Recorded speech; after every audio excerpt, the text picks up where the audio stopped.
domestic company provides you the following statement of profit or loss for the computation of taxable liability for the assessment year 1920. ಹಾಗಾದರೆ assessment year 1920ಗೆ ಏನು ಮಾಡಬೇಕಂತ, ನೀವು tax ಲಯಬಿಲಿಟಿನ calculate ಮಾಡಬೇಕಂತ. So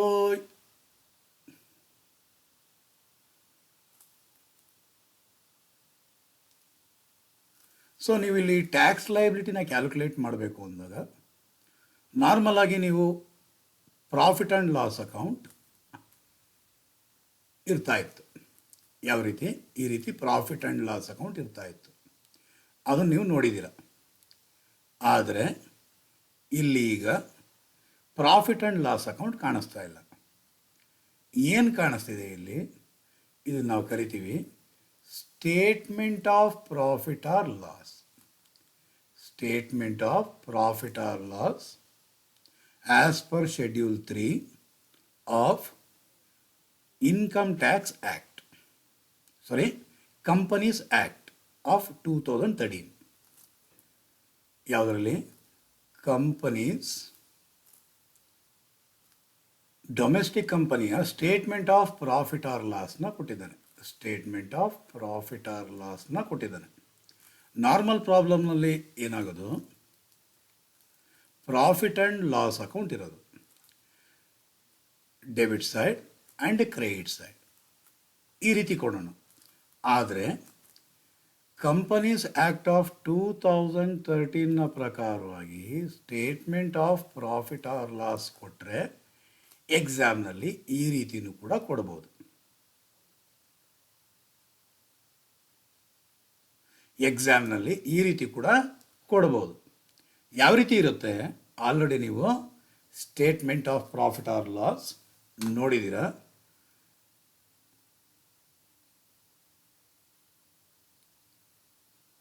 net profit as after tax ಅದಿದೆ.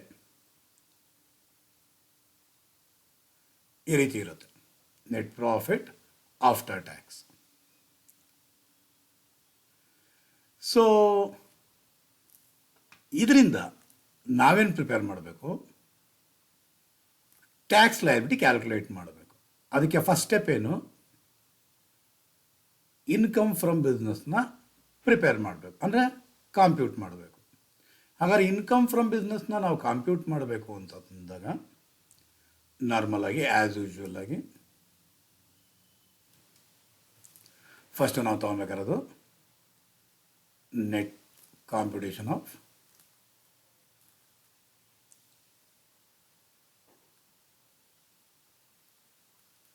Income from business of Indian domestic company for the assessment year 1920.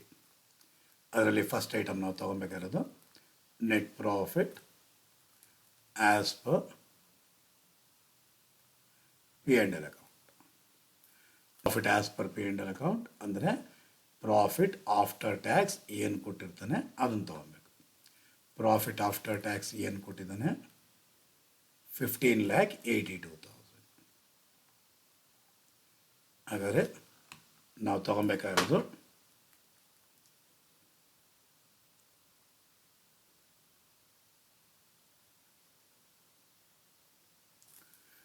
$15,82,000. ಈ 15,82,000 first ನಾವು add disallowed expenses debited to P and L account. Disallowed expenses debited to P and L ಅಕೌಂಟ್ನ ಏನು ಮಾಡಬೇಕಾಗಿರುತ್ತೆ? ನಾವು add back ಮಾಡಬೇಕಾಗಿರುತ್ತೆ. ಆಮೇಲೆ less allowable business expenses not debited to P and L account. ಅದನ್ನು ತೊಗೊಬೇಕಾಗಿರುತ್ತೆ. Next less non business incomes ಅಥವಾ incomes chargeable under other head of incomes are exempted incomes credited to P&L account. ಅದನ್ನು ತಗೊಬೇಕಾಗಿರುತ್ತೆ. Credited to P&L account. ಇದರಲ್ಲಿ ನಾವೀಗ first ನಾವು ಮಾಡಬೇಕಾಗಿರೋದು disallowed expenses debited to P&L account. ಫಸ್ಟಿಂದ ನೋಡ್ಕೊಂಡು ಹೋಗೋಣ. ಡಿವಿಡೆಂಡ್ ಫ್ರಮ್ ಇಂಡಿಯನ್ ಕಂಪನಿ ಅಂತ. ಡಿವಿಡೆಂಡ್ ಫ್ರಮ್ ಇಂಡಿಯನ್ ಕಂಪನಿ ಅನ್ನೋದು ಎಕ್ಸಮ್ಟೆಡ್ ಆಗಿರುತ್ತೆ. Profit and loss account credit ಸೈಡಲ್ಲಿ, ಅಂದರೆ ಅದರ್ ಇನ್ಕಮಲ್ಲಿ ತೊಗೊಂಡಿದ್ದಾನೆ ನೆಟ್ ಪ್ರಾಫಿಟ್ ಬರೋದಕ್ಕೆ. ಸೊ ಅದಕ್ಕೆ ನಾವೇನು ಮಾಡಬೇಕಾಗಿರುತ್ತೆ, ಎಷ್ಟು 5,000 dividend from Indian company. Dividend from Indian company ಎಷ್ಟು 5,000 rupees ಅಷ್ಟು ನಾನ್ ಬಿಸ್ನೆಸ್ ಇನ್ಕಮ್ ಅಂತ ತೊಗೊಬೇಕಾಗಿರುತ್ತೆ. ನೆಕ್ಸ್ಟ್ ಬ್ಯಾಡ್ ಡೇಟ್ಸ್ ರಿಕವರ್ಡ್ ಅಂತ ಹೇಳ್ತಾನೆ.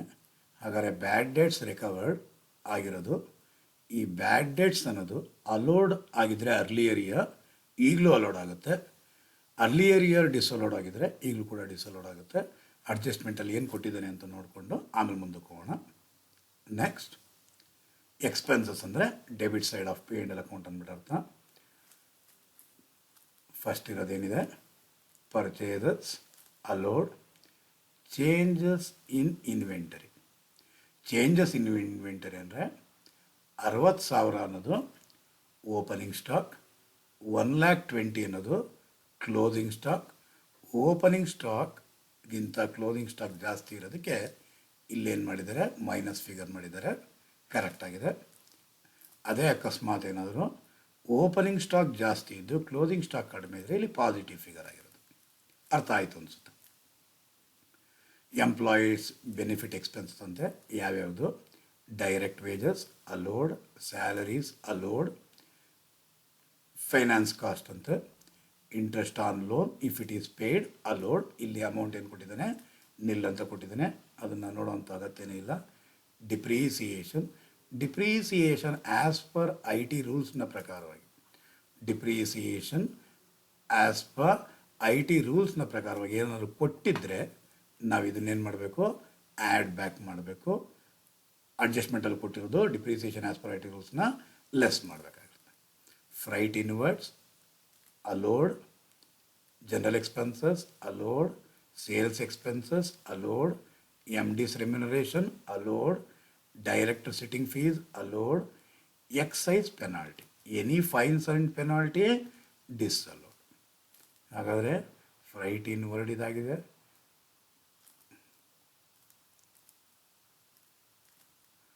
ಸ್ವಲ್ಪ ಅಮೌಂಟ್ಗಳು ಕನ್ಫ್ಯೂಷನ್ ಆದಾಗ ನಾವು ಈ ರೀತಿ ಗೆರೆಗಳು ಹಾಕ್ಕೊಂಡ್ರೆ ನೀಟಾಗಿದು ಗೊತ್ತಾಗ್ಬಿಡುತ್ತೆ. So excise penalty, any fines and penalties disallowed. Penalty 1,10,000. Next, proposed dividend. ಯಾವುದೇ ಡಿವಿಡೆಂಡ್ ಹಾಕ್ಕೊಳ್ಳಿ ಡಿಸಲೋಡ್ ಆಗಿರುತ್ತೆ. ಎಷ್ಟು, 4 lakh.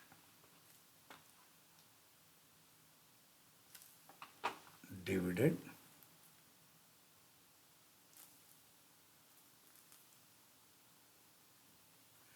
that is proposed dividend ಎಷ್ಟಿದೆ ಅಂತೆ ಅಮೌಂಟು, 4 lakhs.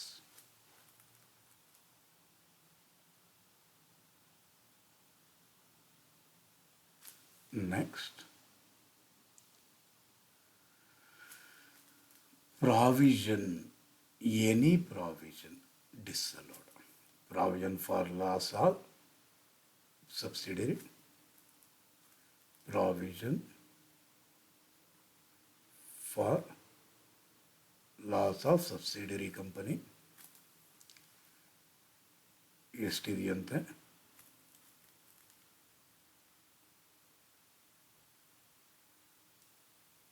3 lakh.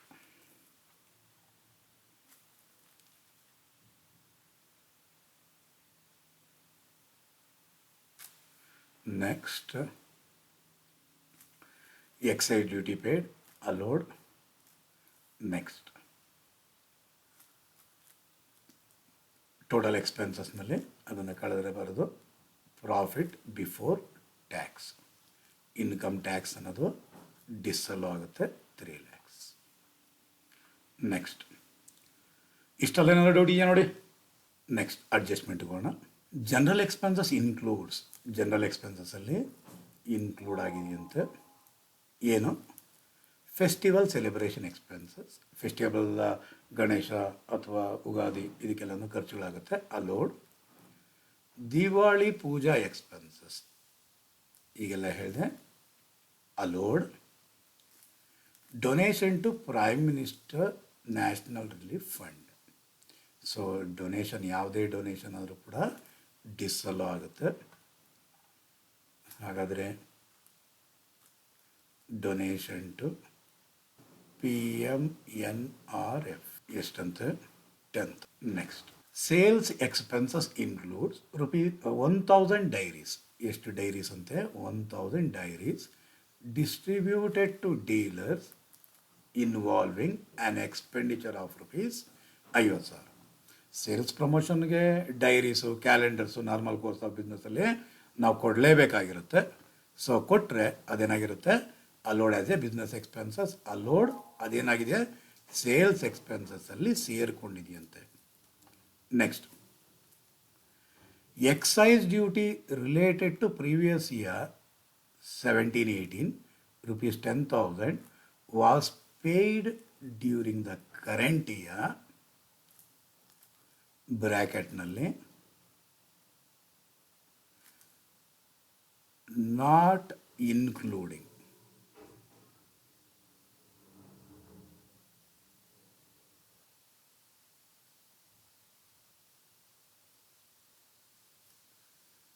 ಎಬೋ,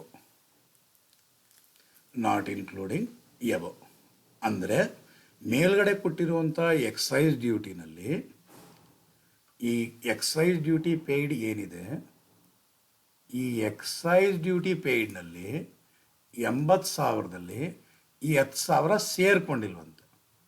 ಸೇರ್ಕೊಂಡಿಲ್ಲ ಅಂದರೆ ಏನಾಗಬೇಕಾಗಿತ್ತು, ಸೇರ್ಕೊಬೇಕಾಗಿತ್ತು. ಸೇರ್ಕೊಂಡಿಲ್ಲ. ಎಕ್ಸೈಸ್ ಡ್ಯೂಟಿ ಪೇಯ್ಡ್ ಅಂದರೆ ಡೆಬಿಟ್ ಸೈಡ್, ಪ್ರಾಫಿಟ್ ಏನಾಗಿರುತ್ತೆ, ಜಾಸ್ತಿ ಆಗಿರುತ್ತೆ. Allowed expenses not debited to P&L account ಅಂದ್ಬಿಟ್ಟಿದೆ. ನಾವೇನು ಮಾಡಬೇಕು, ಲೆಸ್ ಮಾಡಬೇಕು. ಯಾವಾಗ ಈ ಅಡ್ಜಸ್ಟ್ಮೆಂಟ್ ಕೊಟ್ಟಿದ್ರೆ, ನಾಟ್ ಇನ್ಕ್ಲೂಡೆಡ್ ಎಬೋ ಅಂತ ಕೊಟ್ಟಿದ್ದೆ. ಅವನು ಇದು ಕೊಟ್ಟಿಲ್ಲ, ಅವನು ಇದು ಕೊಟ್ಟಿಲ್ಲ. ಹಾಗಾದರೆ ಮೇಲ್ಗಡೆ ಕೊಟ್ಟಿರುವಂತಹದ್ರಲ್ಲಿ ಇದೇನಾಗಿರುತ್ತೆ, ಸೇರ್ಕೊಂಡಿರುತ್ತೆ. ಸೇರ್ಕೊಬೇಕಾಗಿರೋದು ಆಲ್ರೆಡಿ ಸೇರ್ಕೊಂಡಿದೆಯಂತೆ. ನೀವೇನು ಮಾಡುವಂಥ ಅಗತ್ಯ ಇಲ್ಲ, ನೀವೇನು ಮಾಡುವಂಥ ಅಗತ್ಯ ಇರೋದಿಲ್ಲ. So next bad debts recovered during the year relates to previous year 16-17. Bad debts recovered ಆಗಲೇ ಹೇಳಿದೆ ನಾನು. ಬ್ಯಾಡ್ ಡೇಟ್ಸ್ ರೆಕವರ್ಡ್ ಹಿಂದಿನ ವರ್ಷ ಅಲೋಡ್ ಆಗಿದ್ದರೆ ಈಗಲೂ ಅಲೋಡ್, ಹಿಂದಿನ ವರ್ಷ ಡಿಸಲೋಡ್ ಆಗಿದ್ದರೆ ಈಗಲೂ ಡಿಸಲೋಡ್. ಏನಂತೆ, 16-17 and var claimed as deduction. Claimed as deduction ಅಂದರೆ ಅರ್ಥ ಏನು, ಅಲೋಡ್ ಅಂದ್ಬಿಟ್ಟು ಅರ್ಥ. ಏನಂದ್ಬಿಟ್ಟು ಅರ್ಥ, ಅಲೋಡ್. ರೆಫ್ಯೂಸ್ಡ್ ಟು ಅಲೋ ಅಂತಂದರೆ ಡಿಸಲೋಡ್ ಅಂದ್ಬಿಟ್ಟು ಅರ್ಥ. ಸೊ ಡಿಡಕ್ಷನ್ ಆಲ್ರೆಡಿ ಬ್ಯಾಡ್ ಡೇಟ್ಸ್ ಅಂದ್ಬಿಟ್ಟು 16-17ನಲ್ಲಿ ಅಲೋ ಮಾಡಿದ್ದಾರೆ. ಈಗ ಕೂಡ ಅದು ಇವಾಗ ರಿಕವರಿ ಆಗ್ತಿದೆ. ಹೋದ ವರ್ಷ ಬ್ಯಾಡ್ ಡೇಟ್ಸ್ ಅಂತ ಡೆಬಿಟ್ ಸೈಡಲ್ಲಿ ತೊಗೊಂಡಿದ್ದ, ಈಗ ಅದು ರಿಕವರಿ ಆಗಿದೆ. ಸೊ ಹೋದ ವರ್ಷ ಎಕ್ಸ್ಪೆನ್ಸ್ ಅಂತ ಕ್ಲೈಮ್ ಮಾಡಿದ್ದ, ಮತ್ತು ಇವಾಗ ಅದು ಬಂದಿದೆ. ಸೊ ಅದು ಇವಾಗ ಏನಾಗಿರುತ್ತೆ, ಅದು ಇನ್ಕಮ್ ಆಗಿರುತ್ತೆ. ಸೊ ಅಲೋಡ್ ಎಕ್ಸ್ಪೆನ್ಸ್ ಇನ್ಕಮ್ಸ್, ಸೇರ್ಕೊಬೇಕಾಗಿರೋ ಇನ್ಕಮ್ ಸೇರಿಕೊಂಡಿದೆ, ನೀವೇನು ಮಾಡೋಕ್ಕೆ ಹೋಗಬೇಡಿ. ಅಥವಾ refuse to assisting officer refuse to hello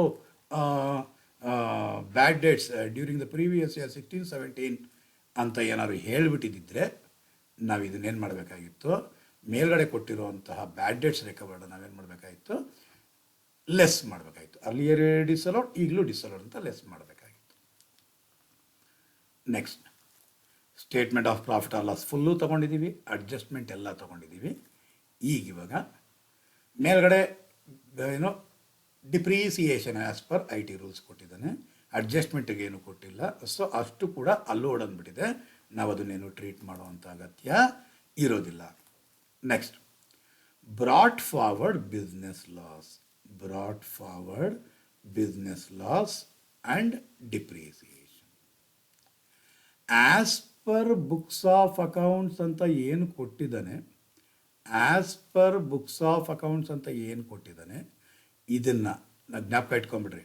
as per books of accounts ಅಂತ ಏನು ಕೊಟ್ಟಿದ್ದಾನೆ, ಇದನ್ನು ನಾವು as per books of accounts ಅಂತ ಏನು ಕೊಟ್ಟಿದ್ದಾನೆ, ಇದನ್ನು ನಾವು ಮ್ಯಾಟ್ ಕ್ಯಾಲ್ಕುಲೇಷನ್ ಮಾಡುವಾಗ, ಯಾವಾಗ ಮ್ಯಾಟ್ ಕ್ಯಾಲ್ಕುಲೇಷನ್ ಮಾಡುವಾಗ ಕನ್ಸಿಡರ್ ಮಾಡಬೇಕು. ಏನು ಟ್ರೀಟ್ಮೆಂಟ್ ಮಾಡಬೇಕು ಆಮೇಲೆ ತಿಳ್ಕೊಳ್ಳೋಣ.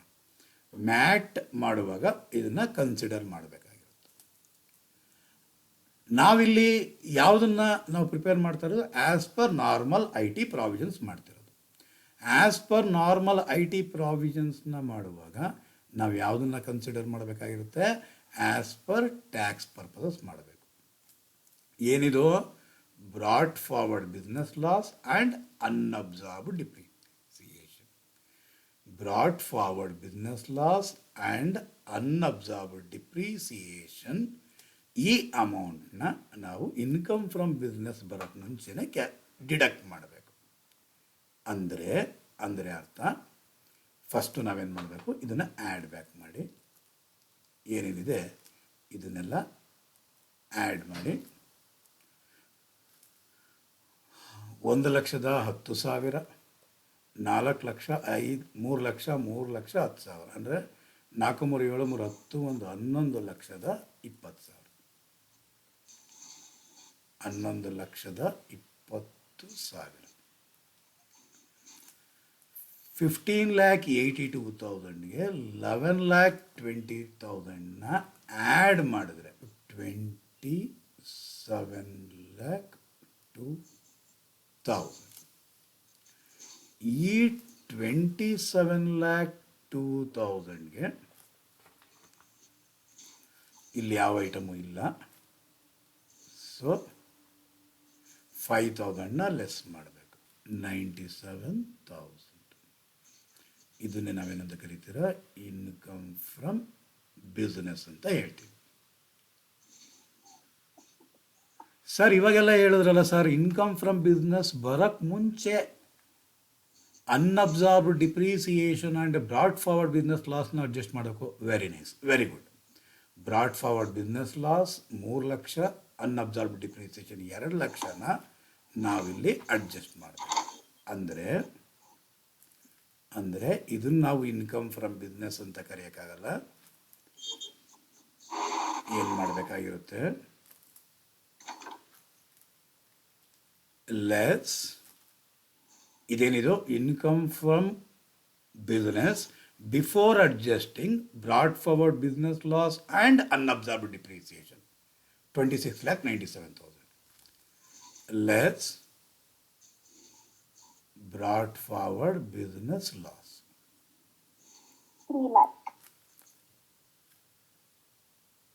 3 lakh less unabsorbed depreciation 2 lakh. ಅಂದರೆ 5 ಲ್ಯಾಕ್ನ ನಾವು ಲೆಸ್ ಮಾಡಬೇಕು. ಅಂದರೆ ಬರೋದು 21,97,000. ಇದನ್ನು ನಾವು ಇನ್ಕಮ್ ಫ್ರಮ್ ಬಿಸ್ನೆಸ್ ಅಂತ ಕರಿತೀವಿ. ಹಾಗಾದರೆ ಇನ್ಕಮ್ ಫ್ರಮ್ ಬಿಸ್ನೆಸ್ ಬಂದ ನಂತರ ನಾವೇನು ಮಾಡಬೇಕು, ಟೋಟಲ್ ಇನ್ಕಮ್ನ ಕ್ಯಾಲ್ಕುಲೇಟ್ ಮಾಡಬೇಕು. ಏನು ಮಾಡಬೇಕು, ಟೋಟಲ್ ಇನ್ಕಮ್ನ ಕ್ಯಾಲ್ಕುಲೇಟ್ ಮಾಡಬೇಕು. Computation of total income. So income from salary ಇರಲ್ಲ, income from H P, income from business, capital gains, income from other sources. ಹಾಗಾದರೆ ಇನ್ಕಮ್ ಯಾವ್ಯಾವುದಿದೆ ಅಂದ್ಬಿಟ್ಟಿದೆ. ಸ್ಟೇಟ್ಮೆಂಟ್ ಆಫ್ ಪ್ರಾಫಿಟ್ ಆರ್ ಲಾಸಲ್ಲಿ ನೋಡಿದಾಗ ಒಂದು dividend received from Indian company ಇದೆ, ಇನ್ನೊಂದು bad debts recovered ಇದೆ. Bad debts recovered earlier year allow ಆಗಿದೆ, ಈಗಲೂ ಅಲೋ ಮಾಡಿದ್ದೀರಾ. ನೆಕ್ಸ್ಟ್ ಇರೋದೇ ಇನ್ನೊಂದು income, dividend from Indian company. Dividend from Indian company ಅನ್ನೋದೇನಾಗಿರುತ್ತೆ, ಇನ್ಕಮ್ ಫ್ರಮ್ ಅದರ್ ಸೋರ್ಸಸಲ್ಲಿ ಟ್ಯಾಕ್ಸಬಲ್ ಆಗುತ್ತೆ as exempted. So exempted ₹5,000 mention ಮಾಡಿ ತೋರಿಸ್ಬೇಕು. Dividend from Indian company exempted. Income from business ಇದೆ 21,97,000. ಸೊ 4 ಹೆಡ್ ಆಯಿತು, 21,97,000. ಇದು ನಾವು ಕರಿತೀವಿ gross total income less deduction under chapter 6A. ಹಾಗಾದರೆ ಯಾವುದಾದ್ರು ಡೊನೇಷನ್ ಅಂತ ಯಾವುದಾದ್ರು ಇದೆಯಾ ಅಂತ ನೋಡಿ. ಹೌದು, donation to PMNRF. Donation to PNRF, donation to prime minister national relief fund. ಎಷ್ಟು ಪರ್ಸೆಂಟ್ ಅಲೋ ಆಗುತ್ತೆ? 100% ಅಲೋ ಆಗುತ್ತೆ ವಿತೌಟ್ ಎನಿ ಲಿಮಿಟ್. ಸೊ ಎಷ್ಟು ಇಲ್ಲಿ ಕೊಟ್ಟಿರೋದಿಲ್ಲಿ 10,000 ಕೊಟ್ಟಿದ್ದಾನೆ. 10,000 21,97,000 10,000 ಹೋದರೆ ನುಡಿಯೋದಿನ್ನು 21,87,000. ಇದನ್ನೇನಂತ ಕರೀತಾರೆ ನೀವು? ಟೋಟಲ್ ಇನ್ಕಮ್ ಅಂತ ಕರಿತೀರ. ಈಗ ಟ್ಯಾಕ್ಸ್ ಲಯಬಿಲಿಟಿ ಕ್ಯಾಲ್ಕುಲೇಟ್ ಮಾಡಬೇಕು. ಹಾಗಾದರೆ ಏನಂತ ಬರೀತೀರ? ಕಾಂಪ್ಯೂಟೇಷನ್ ಆಫ್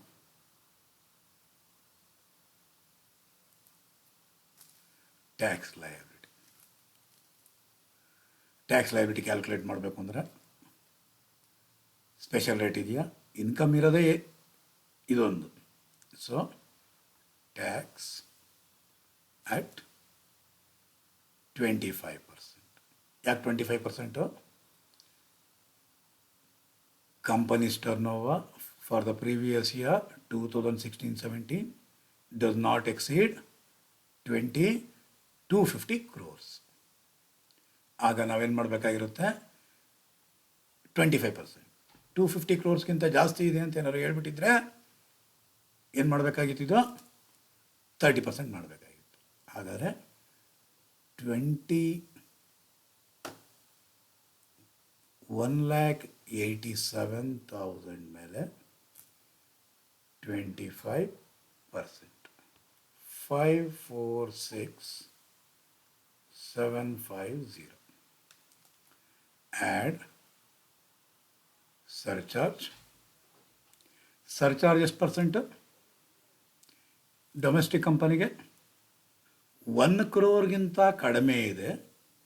ಏನು? Total income 1 crore total income ಕಡಿಮೆ ಇದೆ ಅಂದರೆ ಸರ್ಚಾರ್ಜ್ ಅಪ್ಲಿಕಬಲ್ ಆಗಲ್ಲ. ಈ ಟೋಟಲ್ ಇನ್ಕಮ್ ಏನಾದರೂ 1 crore ಜಾಸ್ತಿ 10 crore ಒಳಗಡೆ ಇದ್ದಿದ್ರೆ 7% ಅಪ್ಲೈ ಮಾಡಬೇಕು. ಇದೇನೆ ಟೋಟಲ್ ಇನ್ಕಮ್ 10 crore ಜಾಸ್ತಿ ಇದ್ದಿದ್ರೆ 12% ಅಪ್ಲೈ ಮಾಡಬೇಕು ಡೊಮೆಸ್ಟಿಕ್ ಕಂಪನಿಗೆ. ಇಲ್ಲಿ ಸರ್ಚಾರ್ಜ್ ಅಪ್ಲಿಕಬಲ್ ಆಗಲ್ಲ, ಡ್ಯಾಶ್ ಹಾಕೋಣ. Add HEC. Health and education cess 5,46,750 ಮೇಲೆ ಅಟ್ 4%, 21,870. ಇದರಿಂದ ಇದನ್ನು ಆ್ಯಡ್ ಮಾಡಬೇಕು. 5,68,620. ಇದನ್ನೇ ನೀವೇನಂತ ಕರಿತೀರಾ? Tax liability under normal I T provision. ಇದನ್ನೇ ನಾವು tax provision under normal I T provision ಅಂತ ಕರಿತೀವಿ. ಅರ್ಥ ಆಯಿತು ಅಂದ್ಕೊಂಡಿದ್ದೀನಿ.